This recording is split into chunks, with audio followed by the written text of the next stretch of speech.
Hello दोस्तों, welcome to AI explain presenting by. दोस्तों, आज हम एक्सप्लेन करने वाले हैं हाल ही में आई एक वेब सीरीज लुटेरे को, जो आप लोगों को जरूर पसंद आएगी। अगर आपने ये सीरीज देख भी लिया है तो एक बार मेरे नज़रिए से जरूर देखना। तो चलिए आते हैं कहानी के मेन पार्ट पर बिना समय गंवाए। इस सीरीज के एपिसोड 1 में दिखाया जाता है कि सोमालिया नाम का एक देश है। एक गाड़ी में हम कुछ आदमियों को देखते हैं जो बंदूक के साथ कहीं जा रहे होते हैं। थोड़ी देर बाद वह गुंडे एक नाव पर बैठते हैं और समुद्र की तरफ निकल जाते हैं। उन लोगों को देखकर ऐसा प्रतीत हो रहा था कि वह चोरी करने जा रहे हैं। तभी उन लोगों के सामने एक बड़ी शिप दिखाई देती है जिस पर वह फायरिंग करने लगते हैं। तभी सीन शिफ्ट होता है 3 दिन पहले, जहां पर हम विक्रांत गांधी को देखते हैं, जिसको सब लोग वीक कहकर बुलाते हैं। वीक सोमालिया देश के पोर्ट्स की कमेटी का प्रेसिडेंट होता है। मतलब ये कि समुद्र के सारे बंदरगाह के कामकाज वीक के अंडर में आते हैं। वीक अपने पोजीशन की मदद से पोर्ट्स के जरिए कुछ भी अपने देश में मंगा सकता है, जिसकी वजह से उसने इतना बड़ा बिजनेस खड़ा किया है। वह अपने दोस्त गुप्ता जी के साथ कहीं जा रहा होता है।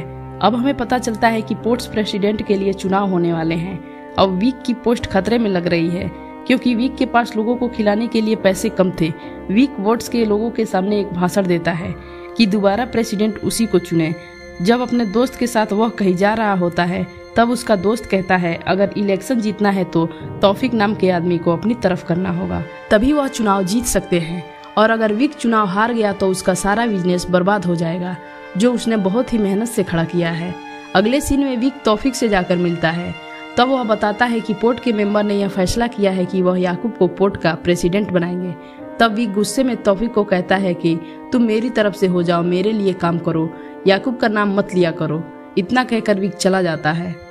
अब हमें एक शिप के कैप्टन AK सिंह को दिखाते हैं, जो अपने शिप के ऊपर सुट्टा मार रहा होता है। तभी एक लड़का आकर उसे अपने साथ ले जाता है, क्योंकि आज उसके शिप में किसी का जन्मदिन था। सब जन्मदिन सेलिब्रेट कर रहे होते हैं। तभी कैप्टन कहता है कि अब से उनको 24 घंटे की शिफ्ट करनी होगी, क्योंकि उनका काम काफी बढ़ गया है और उन्हें कल तक डिलीवरी के लिए निकलना है। इतना कहकर कैप्टन अपने रूम में चले जाते हैं। कैप्टन के बातों से बर्थडे सेलिब्रेशन थोड़ा सा खराब हो जाता है। अब हम देख पाते हैं कि वीक ओपन लीडर याकूब के घर के अंदर जा रहा होता है। तभी एक आदमी याकूब को आकर मारता है। वह धमकी देते हुए कहता है कि वीक से पंगा लेना तुम्हें महंगा पड़ सकता है। इधर वीक जब घर जाता है तो पता चलता है कि वह अपने बेटे के जन्मदिन पर नहीं आया था, इसलिए वह अपने बेटे को मनाता है। और अगले दिन वीक का एक आदमी, तब उसको किसी का फोन आता है और वह भागते हुए गुप्ता जी से मिलकर वीक के पास पहुंचता है।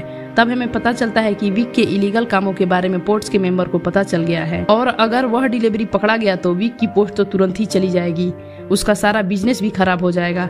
वीक गुप्ता जी को अपने साथियों से बात करने को कहता है, क्योंकि बाकी सब हाथ खड़े कर चुके थे। वीक अब वालिद नाम के आदमी से मिलकर उसके कार्गो को रोकने को कहता है, लेकिन वालिद कहता है कि वह कुछ भी नहीं कर सकता, उसके हाथ कानून से बंधे हुए हैं।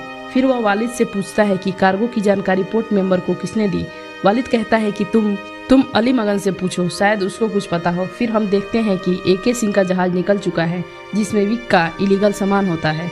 कैप्टन अपने शिप को लेकर आगे बढ़ रहा होता है। इधर वीक अली मगन को पकड़कर बहुत ज्यादा मारता है। मगन कहता है कि उसको किसी ने धमकी देकर कहा था कि उसकी फैमिली को मार देगा, इसलिए मगन ने शिप को चेक करके पुलिस को बता दिया, पर उसे नहीं पता कि शिप के अंदर क्या है। वीक शिप के कैप्टन AK सिंह को कॉल करता है ताकि वह अपने शिप को पकड़ने से बचा सके, तो शिप का कैप्टन कॉल ही नहीं उठाता। थोड़ी देर बाद वीक बिलाल के पास फोन करता है, जो वीक का आदमी होता है, जो उसके सामान को रोकने के लिए कहता है नहीं तो सब खत्म हो जाएगा। तब बिलाल कहता है कि आप फिक्र मत करो, मैं सब ठीक कर दूंगा। आप हमें 24 घंटे पहले का सीन दिखाते हैं। शिप के अंदर सब अपना अपना काम कर रहे होते हैं। अगले दिन वीक अपनी फैमिली के साथ खाना खा रहा होता है। फिर हम बरकत नाम के एक लुटेरे को देखते हैं, जो अपने टीम के साथ एक शिप को लूटने जा रहा होता है। असल में ये काम बिलाल ने बरखट को दिया था। बरखट अब अपने साथियों के साथ बोट पर जाता है और AK सिंह के शिप को देखकर उस पर अटैक करने लगता है। कैप्टन को वह लुटेरे दिख जाते हैं और वह अपने सभी मेंबर को सतर्क करके लड़कियों को सीक्रेट जगह पर छुपाने को कहता है, क्योंकि उसके साथ वह कुछ भी कर सकते थे। कैप्टन शिप का स्पीड तेज करने को कहता है, पर जैसे ही शिप की स्पीड बढ़ाई जाती है, शिप में दिक्कत आ जाती है, जिसके कारण शिप वहीं रुक जाता है। यह सब देखकर लुटेरे काफी खुश होते हैं और जल्दी जल्दी शिप पर जाकर उसे अपने कब्जे में ले लेते हैं। लेकिन कैप्टन लुटेरे से पहले ही कंट्रोल रूम में फोन करके मदद मांग लेता है। कंट्रोल रूम वालों का कहना था कि फोर्स को आने में आधे घंटे का समय लग सकता है। अब लुटेरे शिप का कैप्टन और बाकी सभी लोगों को पकड़ लेते हैं। कुछ समय बाद हमें यूक्रेन का सीन दिखाया जाता है, जहां से वीक का कंसाइनमेंट भेजा गया था। फिर हम एक आदमी को देखते हैं जिसको किसी का फोन आता है और वह अपने बॉस के पास जाता है। वह लड़कियों के साथ होता है तो वह विक के फोन को इग्नोर कर देता है। अगले सीन में हमें शिप को दिखाते हैं जहाँ पर शिप को हाईजैक किए हुए 1 घंटा हो गया था। उन लुटेरों ने शिप के एक मेंबर को बहुत ही मारा था। थोड़ी देर बाद लुटेरों को हेलीकॉप्टर की आवाज आती है, जिसके बाद वह समझ जाते हैं कि वहां पर मदद के लिए फोन किया गया था। टास्क फोर्स वहां पहुंचने वाली है। बरखट अब कंट्रोल रूम से बात करके हेलीकॉप्टर को वापस ले जाने के लिए कहता है, नहीं तो वह सबको मार देगा। फोर्स वाले कहते हैं कि वह हमला नहीं करेंगे, जिसके बाद बरखट उन्हें एक आदमी को गन पॉइंट पर लेकर दिखाता है। फिर हेलीकॉप्टर को वापस कर लिया जाता है, क्योंकि अगर टास्क फोर्स वाले लुटेरों पर हमला करेंगे तो वह शिप के सभी मेंबर को मार देंगे। बरखट अब कैप्टन से क्रूज का लिस्ट मांगता है ताकि वह पता कर सके कि इस शिप पर कितने आदमी हैं। कैप्टन कहता है कि जितने भी आदमी हैं वह सब तुम्हारे सामने हैं। तब बरखट शिप का लिस्ट ढूंढने को कहता है। अब सीन शिफ्ट होता है विक पर, जहाँ पर विक अपने दोस्त गुप्ता जी के साथ मिलकर बिलाल के गले में चाकू लगा देता है और कहता है कि मैंने तुम्हें शिप रोकने के लिए बोला था, न कि हाईजैक करवाने के लिए, क्योंकि अब विक का कंसाइनमेंट खतरे में लग रहा था। बिलाल विक को शांत करके साइड में ले जाता है और कहता है कि मैंने तेरा काम कर दिया है, कल मैं तेरा सारा माल ले आऊंगा। लेकिन विक को अपना कंसाइनमेंट खतरे में लग रहा था। वह बिलाल के साथ मिलकर कंसाइनमेंट लाने को कहता है, क्योंकि उन्हें लुटेरों पर बिल्कुल भरोसा नहीं था। यहाँ विक की वाइफ जमीला नाम की औरत से मिलती है, जो अबिका को उसके बेटे के बारे में बताती है, जो काफी टाइम से गायब हो रखा है। जो कि अबिका जमीला को हौसला देती है और कहती है कि तुम्हारा बेटा मिल जाएगा। यहाँ पर लुटेरे शिप के अंदर जाकर इंजीनियर को ढूंढते हैं कि वह उनके शिप को ठीक कर सके, और बरखट भी कैप्टन से इंजीनियर के बारे में पूछता है। तब कैप्टन उसको कुछ नहीं बताता। लुटेरों को अब जफर मिलता है, जो कि शिप का इंजीनियर था। बरखट कैप्टन से शिप की इंजन ठीक करने को कहता है ताकि वह वहां से जल्द ही निकल सके, और कुछ लुटेरे मुदित को बांधकर हवा में टांग देते हैं ताकि बाकी के लोग उनसे डरते रहें। अब हम देख पाते हैं कि शिप में छुपे लोगों को मैसेज के जरिए पता चलता है कि लुटेरे शिप में लिस्ट ढूंढ रहे हैं। इसलिए सोनम और रोहन प्लान बनाते हैं कि वह चुपके से जाकर सारे लिस्ट को डिस्ट्रॉय कर देंगे। इधर विक अपनी वाइफ से बात करके जाने की बात करता है, वह अपने सामान को बचा सके। इधर जफर शिप के इंजन को एक लुटेरे के सामने सही करता है। इधर सोनम और रोहन क्रूज के लिस्ट को चुपके से फाड़ देते हैं। विक भी बिलाल के साथ उस लोकेशन पर निकलता है जहाँ लुटेरे उसके माल को लाने वाले थे। अब हम देखते हैं कि अजय को उसके आदमी ने बता दिया है कि उसका भेजा हुआ कंसाइनमेंट पानी में हाईजैक कर लिया गया है। ये सुनकर अजय घबरा जाता है। फिर अजय विक से फोन करके पूछता है। तब विक अजय से कहता है कि तुम टेंशन मत लो, मैं सब संभाल लूंगा।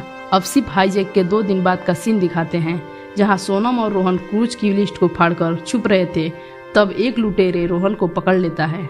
तब रोहन की लुटेरे के साथ काफी लड़ाई होती है। जब रोहन लुटेरे को मारने वाला होता है तब दूसरा लुटेरा आकर रोहन को पकड़ लेता है। फिर लुटेरे रोहन को अपने सरदार के पास ले जाते हैं। तब बरखट कैप्टन को धमकाता है कि शिप में से लोग निकलते जा रहे हैं, तुम हमसे सब कुछ छुपा रहे हो। जफर शिप की इंजन को सही कर देता है। यह देखकर लुटेरे काफी खुश होते हैं।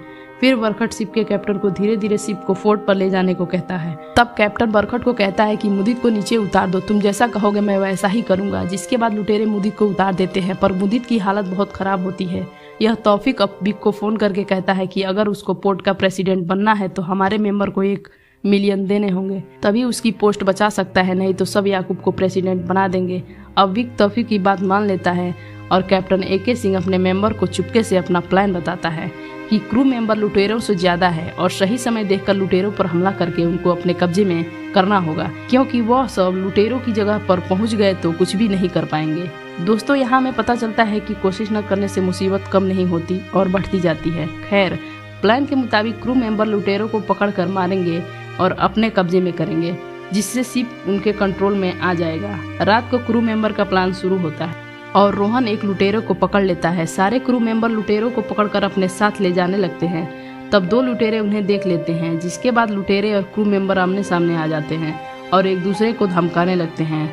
तब एक लुटेरा मुदित को जान से मारकर वहीं फेंक देता है, जिसके बाद डराकर लुटेरे सारे क्रू मेंबर को अपने कब्जे में कर लेते हैं। अगले दिन लुटेरे मुदित के लाश को समुद्र में फेंक देते हैं, जिसके बाद बरखट अपने आदमी को फोन करके एक तगड़े आदमी को शिप में भेजने के लिए कहता है ताकि वह सबको कंट्रोल में रख सके। इसी के साथ यह शानदार वेब सीरीज खत्म होता है। दोस्तों, इस वेब सीरीज का अभी 2 ही पार्ट आया है। जैसे ही आगे का पार्ट आएगा हम आपके लिए जरूर लेकर आएंगे, इसलिए इस चैनल को सब्सक्राइब करके बेल आइकन को प्रेस जरूर कर लीजिएगा, क्योंकि हम ऐसे ही सस्पेंस और थ्रिल से भरी वेब सीरीज और मूवी लेकर आते रहेंगे। तब तक के लिए बड़ों को नमस्ते, छोटों को प्यार, छोटी सी लाइफ है, मस्त रहो यार। Till then, bye bye.